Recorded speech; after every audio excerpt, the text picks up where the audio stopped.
it start for you? The beginning days, what was it like when you were younger? You started playing guitar. Yes, I was born and raised in Mexico City, Mexico.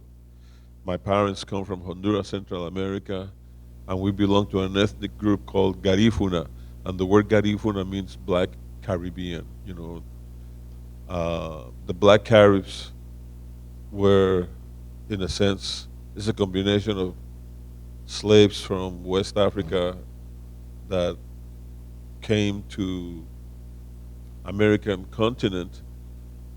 The ship sank outside the islands of St. Vincent across from Venezuela, so they never lived as a captive tribe. Mm. They mixed with the Arawak Indians, and then this culture that to this day exists intact since the 1600s became the Garifuna culture.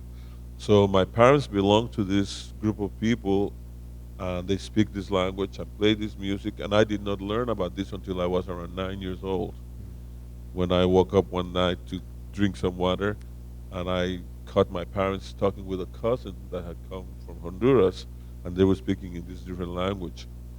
And it's a very different language. I really have not learned it, but for instance, the word for hello is idabiña, so it has nothing to do with Spanish. And the word for I love you is hisetibunu. And then they have a, a rhythm in 6/8, which is a beautiful rhythm called hunga hunga.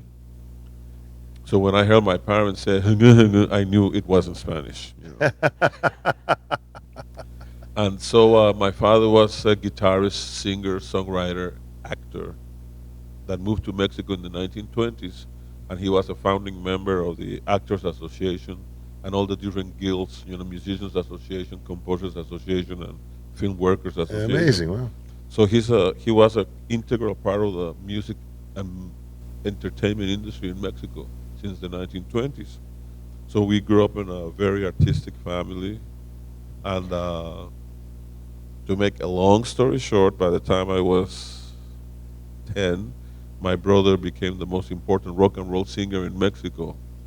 And all the American companies, all the publishing companies would send him songs for him to consider recording in Spanish. And the songs that he didn't like, he would give to me. And I found myself playing along with all these 45s of every genre of American music. And from the age of 10, I fell in love completely with American music, every style, from Buck Owens and the Buckaroos to Lambert Hendricks and Ross and everything in between. So you had all this music available. You're listening to all this music. The family is a musical family. And when did you go from guitar to bass? Well, when I was 6 years old, my father started to teach me to play the guitar because I had lost the tip of this finger when I was 4 because of being very mischievous. My father was teaching me with the remainder 3 fingers, and little by little it became very, very difficult. So then, I quit when I was 8, and then when I was 10, I started to play with all these American records by ear, but playing along with the records, and that developed a very different approach to music. Uh, I eventually came to Berkeley when I was 21 years old in Boston, and I was majoring in composition, and the instrument that I had to declare as a major was the guitar.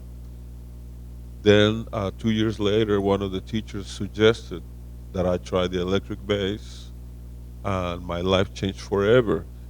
But the National Board of Education in 1970 did not recognize the electric bass as a legitimate instrument. Mm. And since I was a degree candidate, I had to remain as a guitarist in order to get my degree. But the teachers let me do all the ensemble work on the electric bass. And so I had 2 wonderful years of being trained playing electric bass in all the school ensembles, and every door opened up. How amazing. What kind of musicians did you meet in Berkeley at that time, the students? Classmates were John Schofield, Joey Lovano. I think that the most famous of all of us is Alan Silvestri, the film composer. Composer, yeah. And I was his roommate during the summer times. He was the first person that professionally hired me to play bass. He had a trio that consisted of him on guitar, doubling, playing bass with his thumb, and then chords with remainder fingers, a flute player, and a drummer. And Alan says to me, Abraham, man, I really want to learn to apply everything that I'm learning here in Berkeley. Would you be willing to play bass so that I can learn to solo on top of all this music? And I said, sure, not realizing that that was going to change my life forever. So I did not own an instrument. His father went to New York City and rented a bass in a music store. And that was my first experience as a professional bass player. And that was in the Boston area? We performed in New Jersey because Alan lived in Teaneck, New Jersey, and Right. then he had a gig in a nightclub during the summer. So my first professional experiences as a bass player were with Alan Silvestri in New Jersey, and then a year after that, Gary Burton hired me to do his record at ECM Records called The New Quartet. So that was the first album that you That was the recorded. first recording I ever did. What was that like to go in there and record now? And here you are playing bass. You found your love.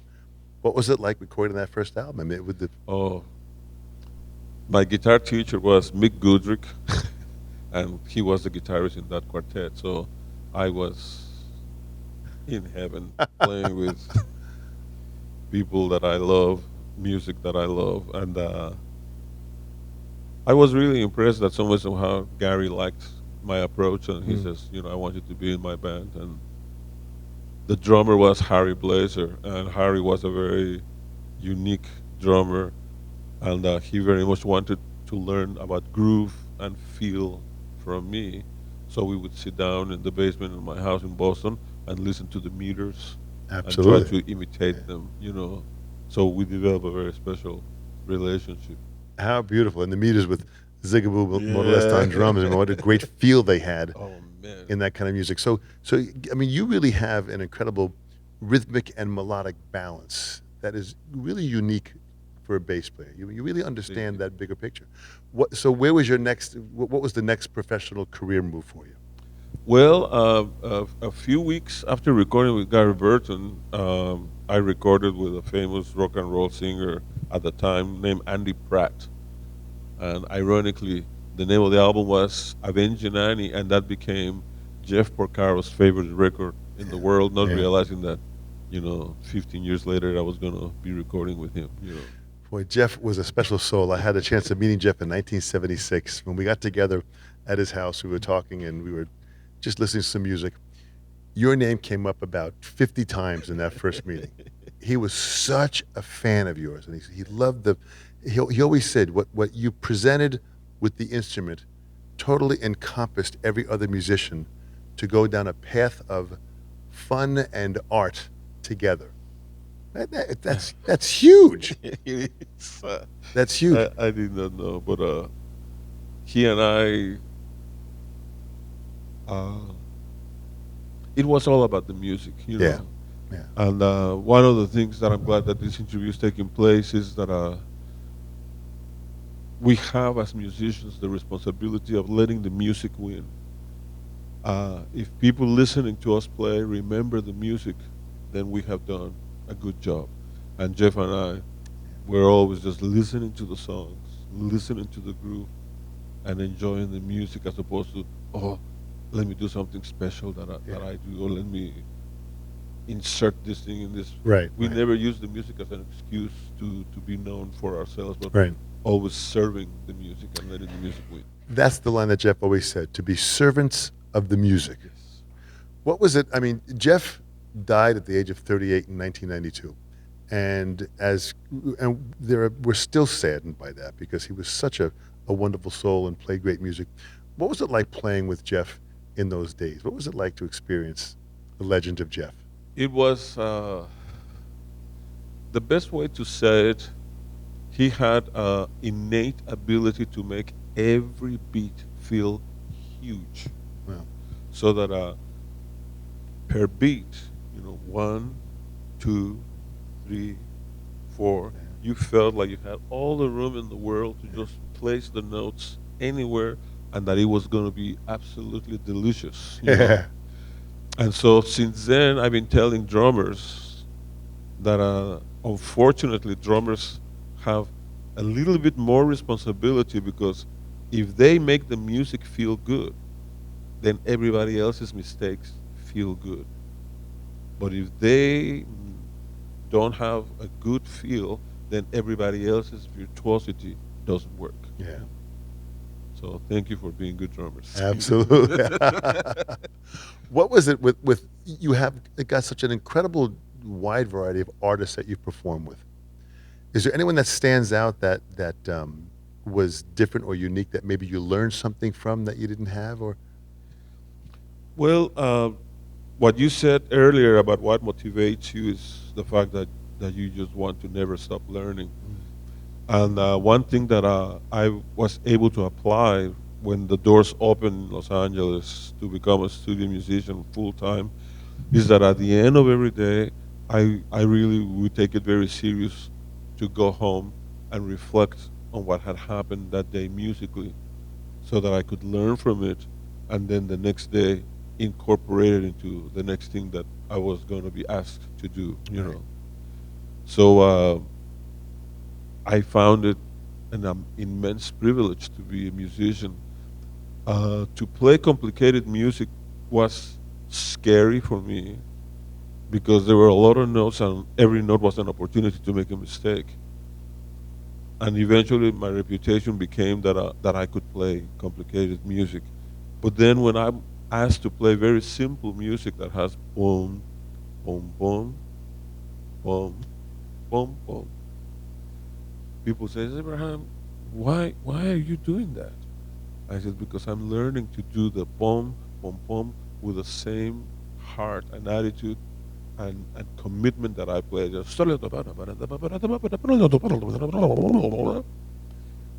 And so music is a gift. And to be able to play whatever, whether it is one note or many notes. Uh, I have a friend, his name is Justo Armario. We went to school together, and we would walk through the practice rooms at Berkeley, and we would listen to all these people practicing virtuosic lines. And he said something that stayed with me since 1969 to this day. He said, "You know, Abraham, all these people practicing are doing really incredible, amazing stuff. I just want to learn to play one note with my whole heart." Mm. And that stayed with me. That is beautiful. I had the chance to talk to Steve Gadd, and your name always comes up. And he said, playing with Abe is like you just go along for the ride. You just kind of sit and take it in, and the path is clear. And he said, it's always about, when it comes to your playing, it's always about love. I thought that was such a deep way to describe how you play. This feeling that you come across with everybody, whether it's Al Jarreau, George Benson, Quincy Jones, I mean, pop artists, you always have that sense of love in your playing. Where do you think that comes from? From the reality that when I was a young boy, the only spiritual language I knew was music. And so music was the refuge, what I would use to hide myself. Then, on that day that I became what's known as a born again Christian, Mm. I felt a freedom from having to be creative. I realized that it is God who's creative and uses us as vessels to communicate His creativity to people that are interested in listening. And so, knowing that when you make music, it's an opportunity to receive and to transmit something beautiful. Then whether it is boom, boom, boom, or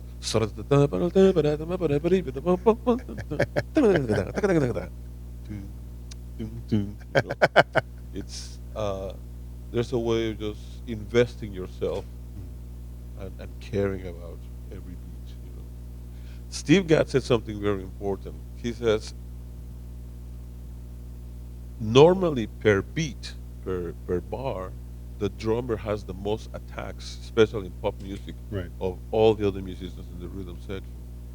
So he says, I have to care about every attack that I play, and if I in a 4/4 beat, in a 4/4 bar, I concentrate very hard the first three beats, and I know that I if I make it through the third beat, I'm gonna be okay for the fourth beat, and then I start worrying again. And And that's for every measure. so exactly, he instilled that in me is that every sound, every moment matters.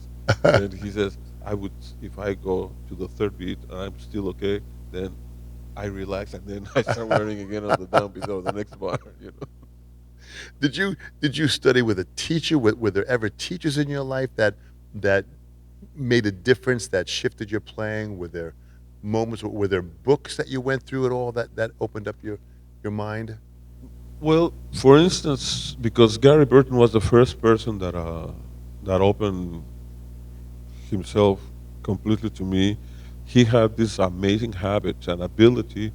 At the end of every performance, he would give us a whole critique of what had happened on each song, Mm, and I was very grateful that he was listening that deeply and that he would make all these observations. interesting. Um, the I think one of the things that have really marked my life came from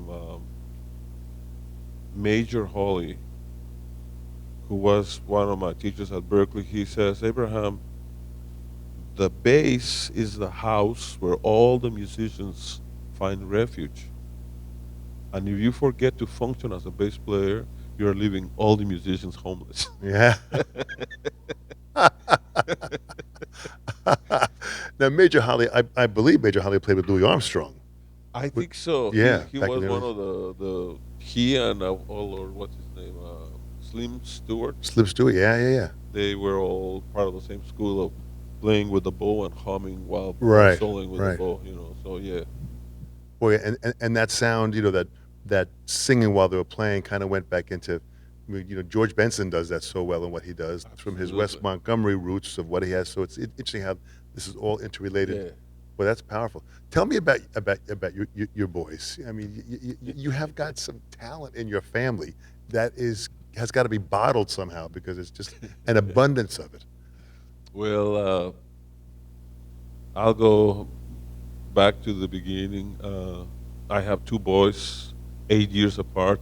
My wife is a pediatrician, so she finished medical school in between both of them, and she was doing her internship when Abe Jr. was 2.5 years old, and the internship required her to work about 118 hours a week.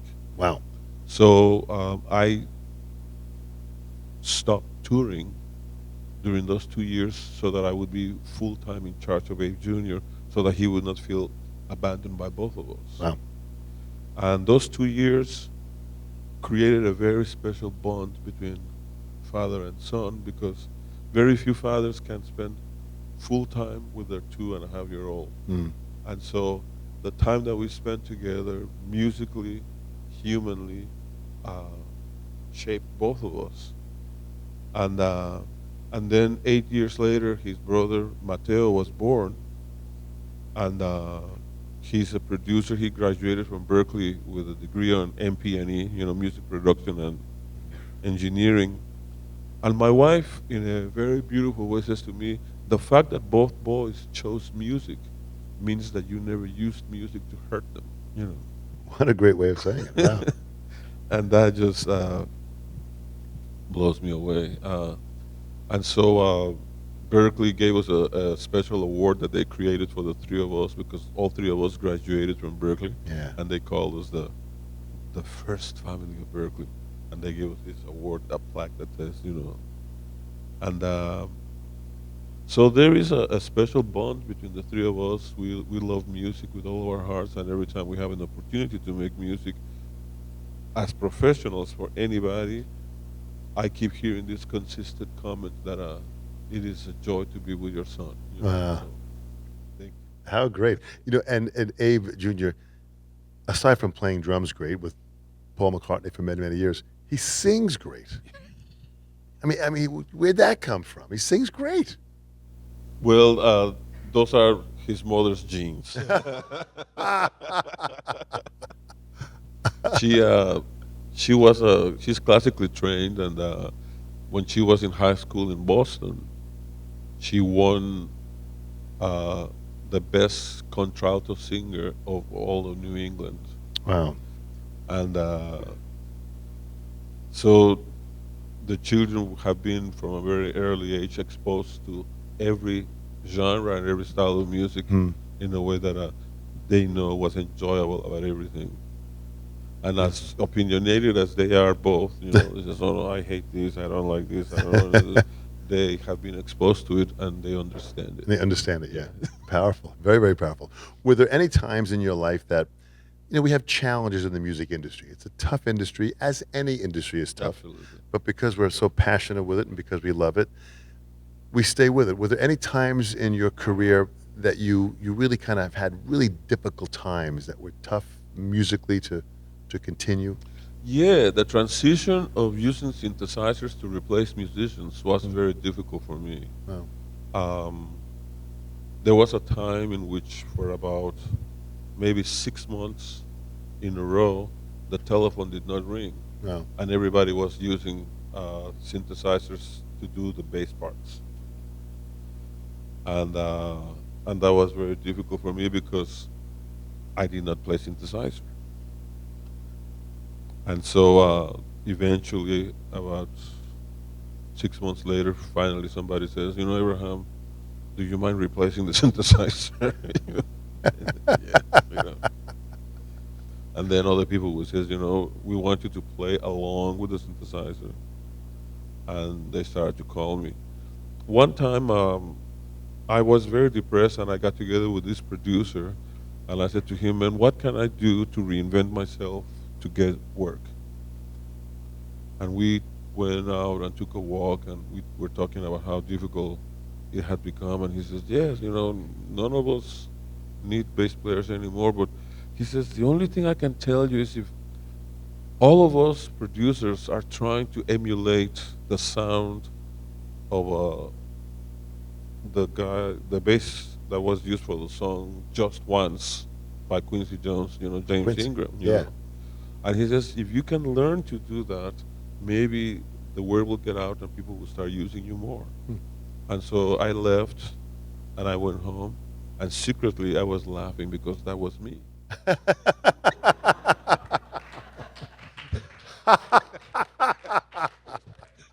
And then I understood, if that's what they were looking for, and still they would not call me. That then I knew that the problem was not. Man, if you can learn to sound like Just Once, I said, okay, you just answered all my questions.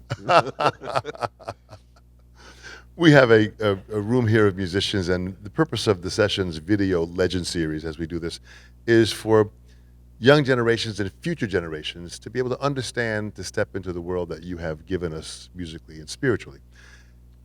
In closing, what would you say to the next generation of musicians? What would you say to them that they must prepare? What would you say to them that they must be aware of? What would you say to them that must give them the guidance for them to face the challenges of their own personal music? Well, I'm going to quote one of my first employers, Mr. Henry Mancini. How many of you are familiar with the name Henry Mancini? Yeah, sure. Great.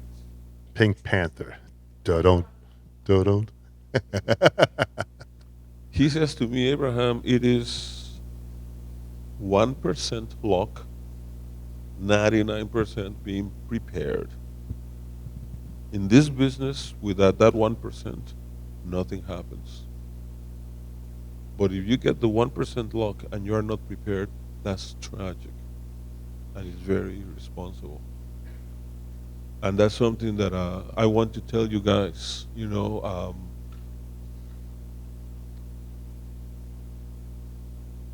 Musicians have the bad habit of spending too much time alone, talking to themselves, asking questions of themselves, and responding. And that creates a vacuum because they are no longer talking with anybody else, and it's very unhealthy. please gravitate towards each other. Seek each other out. Try your musical ideas in front of one another and evaluate one another. That is what's going to help all of us to break out of that bad habit of always being introverted and playing ideas and deciding what's good and what's not good by ourselves. And I think that one thing that is going to inspire you, I know that it inspires me a lot, is the idea that music is not a competitive sport, but it is a collaborative art. So we need to share with each other and encourage each other. Uh, he says this is a very tough business. It is, and there's a lot of really bad people trying to figure out how to hurt us. But I'm telling you, if you discover your talent, if you discover your voice, and if you start sharing it with integrity, then you, as a community, become each other's protection. You know, and then that music is not going to be stopped by one or two corrupt people, because all of you together are going to break through and not deny people. You know, there's a world out there that is asking for the songs that you're going to write, for the music that you're going to play. And I pray with all my heart that whatever goodness is going to come out of you, that it is not stopped by anything, because we all need to hear you, and we are all waiting for you. You know. That is beautiful.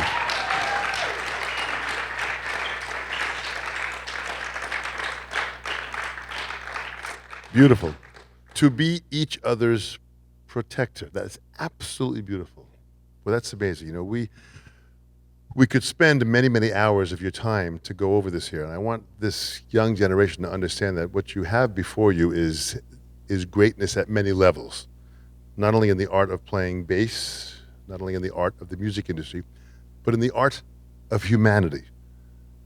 Abe, what you have given us at the highest level is you have literally made a difference in the world by being who you are and by playing every single note that you play. On behalf of all of us, we thank you so much. Would you please give a great round of applause on behalf of the sessions for Dr. Abe Laboriel Sr. Unbelievable.